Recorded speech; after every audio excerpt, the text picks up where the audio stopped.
Okay, it's the best time of the season where I make really long series prediction videos and then get the series wrong in the last minute. And I do think the Mavs can pull off the upset if Porzingis is healthy. And not in the sense of being able to play, but in the sense of he's got no mobility problems. He doesn't have to think about what he's going to do. He can just do whatever he needs to do on the court, change direction, all that stuff. Which, of course, did not happen last year, and, well, that's been the question with Porzingis' career since he got going, pretty much. To think about Porzingis in this series, I would imagine a wing player will be on him. My guess is Morris a decent amount of the time, and maybe PG or Kawhi will be on him all the time, at least for when he's playing power forward. And I think they could have some success there. I mean, I'm sure Porzingis would like to then go to those 12-foot post-ups or whatever they might be over those guys, and we'll have to see. I imagine Luca's not just going to be giving up the ball for a bunch of Porzingis mid-rangers all day, but it's probably going to happen more than never. I guess there's a possibility of some Zubac Ibaka frontcourt minutes, but I doubt it because the Clippers barely went to that all this season. To think about the Luca Porzingis two-man game, so assuming that there will be a wing player on Porzingis, I imagine that means they'll just switch that action a lot of the time, because then it'll probably end up with, let's say, Morris on Luca and PG or Kawhi or Batum or Terrence Mann if he's going to play a lot on Porzingis. It'll be interesting to see how often PG and Kawhi are on Luca and KP, because obviously they can do it, but do you want them to do it every single possession when you need them on offense? That'll be interesting, but my guess is the Clippers will align the defensive stuff in a way to where they can switch a lot of the Luca Porzingis two-man game. Now, if the Mavs can get more creative, which they will, in terms of double screens and handoff action, and instead of Porzingis setting a screen for Luca, it's like Luca will pass him the ball and then cut to the basket immediately. I'm sure there will be times where Porzingis slips the screen, whether it's then to just dive to the rim or potentially even to just jet out to the elbow real quick for a three. And I think the Clippers have the personnel to deal with a lot of this better than most teams. But it is still Luca and Porzingis, and if Porzingis is really on, it doesn't matter how good a defense you play on him because he's 7'3" with a super high release point, as we know. Now, the other thing to think about with Porzingis, because, again, to me, he's the swing guy of the series, is he playing a lot of center, playing a lot of power forward? What's the deal? Well, he has played a good amount of center this year. And if you think about him being matched up with Zubac and Ibaka, or the Clippers just going with no center at all, I think there's a room for Porzingis to really take advantage there. Zubac is good, but I don't think he can step up on screens and switch routinely, so if you've got him having to defend a Luka KP two-man game, I think you could have success there. Ibaka probably has a little better of a chance than Zubac there, but it's not like he's Bam being able to defend anybody. Ibaka of 6 years ago, probably a pretty good chance there. Now, I think you could score on him, whether it's through him just not being able to get out there fast enough or then not being able to guard the next action. Of course, the Clippers could mess some of this up for the Mavs if they decide to just double Luca on a lot of these. The thing with that is, of course, Luca will make the right play, and if it is Porzingis at center, then it's probably Porzingis around the free throw line or whatever. And Porzingis is not the best passer in the world, so maybe the Clippers would be confident that if they then brought a lot of attention to him there, he would then take too long to make the next play, which could allow them to get back into their defense. Now, one way for the Mavs to deal with that is to send some cutters to the basket after the initial trap, which I think Carlisle will be smart enough to recognize. You could send Finney-Smith, Hardaway, Richardson, Brunson, whoever it might be. This is when when Porzingis is at center. When there's Porzingis at power forward with another big guy, well, then you just put that big guy in the dunker spot. Now, that might suggest that Dwight Powell should play more than Kleber in the series. We'll see. Kleber has an Achilles thing at the moment, so he might not be able to play anyway. Kleber, of course, gives them the ability to go 5 out, but sometimes it's better to not go 5 out because it can be a little easier to zone and defend 2 guys with 1 guy, basically, on the perimeter. Now, if we can remember the playoff series from last year, one thing that kept happening was the Clippers just didn't defend the screen enough. Like, Luca would be defended by Kawhi and PG a lot, and they would just not do enough around the screen, and it was really weird. So I guess just don't do that again, pretty much. I mean, having Patrick Beverley healthy would be great for them in this series for those circumstances. And Pat Bev has been back for, 6 games, 7 games, something like that. So we'll see if he's ready to really turn it up on defense like that in this series. As far as mismatch hunting, Dallas can go at Reggie Jackson, Rondo, Boogie. I mentioned Zubats earlier, especially if it's Porzingis at center or Kleba, I guess. And it'll be interesting to see, if Reggie Jackson's defending, I don't know, Tim Hardaway Jr. or Dorian Finney-Smith, you're putting that guy in a two-man action with Luca. In one sense, it's like you're going at the weaker guy. In another sense, it's like you're running a play for Dorian Finney-Smith, like what's going on right now. So there's always an interesting balance with that sort of thing. In terms of guys who the Clippers can ignore, I'm going to guess they're not going to pay a super lot of attention to Richardson in this series, and the best way to counter that would be him cutting or him attacking the offensive glass. I mean, he shot 33% from outside this year. You compare that to Finney-Smith, who's at 40%. It's pretty obvious who to ignore. The second biggest X factor for Dallas on offense, obviously it's Tim Hardaway. I mean, the guy averaged, 17 points this year. He shot 8 threes a game.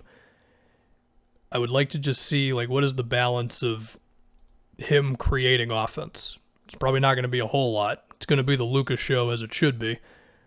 But will Hardaway be able to just bail them out of some possessions? And with Dallas's dynamic offense, there are times when, Luca will bring it up, and then he'll just immediately throw it to Hardaway Jr. in the corner, who gets a screen from Porzingis, and the defense wasn't ready for it. And I think Hardaway could get some big buckets off of that. Now, when you think about last year, Seth Curry was massive in that series. Also Trey Burke. And, there's no Seth Curry this time around, so we'll have to see there. The other pretty basic thing is just don't commit a bunch of stupid fouls on Luca, because he's going to get to the line a lot in this series, so it would be better if you don't help him out with a couple of ticky-tack ones. So yeah, in terms of Dallas attacking the Clippers, I think they're going to be able to score. I mean, they can put more shooting out there than most teams can. But if Kleba's injury is going to be big, then that does hurt them. I mean, he shot 41% from 3 this year, and he also matters on defense, as we get to in a second here. But yeah, Dallas is going to be able to score. I'm pretty confident in that one. Anyway, if we could talk about the Clippers and how they'll score. So the Clippers, even after getting Rondo, still shot a lot of jump shots. They're still towards the bottom of the league in free throws per game. To be fair, Dallas is as well. But I just think with the Clippers, it can be a little more detrimental, because sometimes I think it's a result of them not having anything else to go to, whereas with Dallas, it's more just we like chucking threes, man. So anyway, I just want to see what happens. I just want to see if it doesn't boil down to PG ISO, Kawhi ISO, pull up mid-range, call it a day, hope it goes in. If we remember last year in the first round, the Clippers, or the Mavs, had Kleba defending Kawhi a lot of the time. And Kleba, to his credit, didn't do a bad job. I mean, he made Kawhi take the type of shots you'd want him to take. Pull up mid-range. Unfortunately, Kawhi is great at those. And also, he was pretty comfortable going into them, but it's better than him just getting easy layups and getting a million free throws. So we'll see if they try a similar thing this time around. Of course, Kleba being healthy would be massive there, and at the moment, it's kind of up in the air with the Achilles with him. If it's not going to be Kleba, Finney-Smith, Richardson, those are your two guys you think about, right? And this is the reason you traded for Richardson. You knew that he wasn't going to be as good on offense as Seth Curry. They probably hoped he was going to be a little better than he ended up being. But still, that was a move where Dallas acknowledged, we don't have enough wing defenders to deal with the best teams in the West. Well, here you go. This is the reason you got him. This is the exact team you got him for. So let's see what he's got. Can he slow down PG? Can he slow down Kawhi? And of course, it's a team effort, but the initial defense has to be good. Now, similar to the Mavs, the Clippers can put a lot of good shooters out there. So, if you're going to bring extra attention to Kawhi and PG as they're doing their normal thing, then you've got to be content with somebody taking a relatively open three. I mean, you don't want it to be Batum or Morris. Ibaka, okay, shot 34% from three this year. He fell off a bit from last year with the Raptors. It's kind of it, to be honest. Rondo's the other one. So we'll see with that. I'm also interested to see Porzingis on defense. I probably should have mentioned this in the first 2 minutes when I was talking about how big Porzingis is in the series. I mean, if Porzingis can really move on defense and he can stay in front of someone, I mean, my guess on who he would be guarding right away, probably like Batum or something. But, he's going to have to move on defense. They're going to want him for help and all that. Protect the rim, basic basketball things. And if he can really move and be an intimidator, then that could be massive, because you're talking about a 7'3" guy who's just running around making disruptions all over the place. And the ideal thing for that could be like, well, let's say Kawhi's getting a screen. Would Dallas trap with the confidence of, we trust Porzingis enough to then make whatever the play's got to be, whether it's at the rim, whether it's rotating to the guy who set the initial screen, whatever it might be. Now, to really give him that luxury, you'd have to have him on somebody who's not as good of a shooter. And again, the Clippers have a lot of good shooters, so we'd have to see how Dallas would want to manage that one. This is, of course, still assuming that Dallas would want to run a more aggressive defense, and I am interested to see just how much do they really want to ramp it up in terms of like disrupting screen plays and all that, or do they want to take more of a typical like, we'll switch, we'll drop, play good one-on-one defense. Like, I just want to see like how willing or how crazy are they willing to get on defense. Also, what should we expect from Luca defensively in this series? Because he has gotten better, but you're not going to put him on Kawhi and PG all the time, of course. But I think we should expect Luca to have some responsibility on rotations. And honestly, I could picture him being up for it. Like, yeah, he needs to conserve so much energy for what he does on offense. But, I mean, he's 6'7", 230. He's a big guy. If he can just move on defense in any way and be disruptive, he could make a pretty big difference. Now, I said the Mavs could mismatch Hunt. If I think about that for the Clippers, Jalen Brunson, definitely. I don't think of Tim Hardaway Jr. as one of the best defenders. If Porzingis proves that he can't really move like that, then him. The same thing with Kleba if the Achilles ends up being a real problem for him. And when I think about mismatch hunting for the Clippers, it's pretty basic stuff. It's Kawhi and PG getting a screen on whoever the guy is, you know what I mean. Between Zubac's rolls to the rim, Ibaka pick and rolls and pick and pops, if the Mavs are going to trap the ball handlers, can Ibaka then just make the next play? Because his passing has always not been too good, but he's gotten a little better with time. Same thing with Zubac. Can you just make the next play?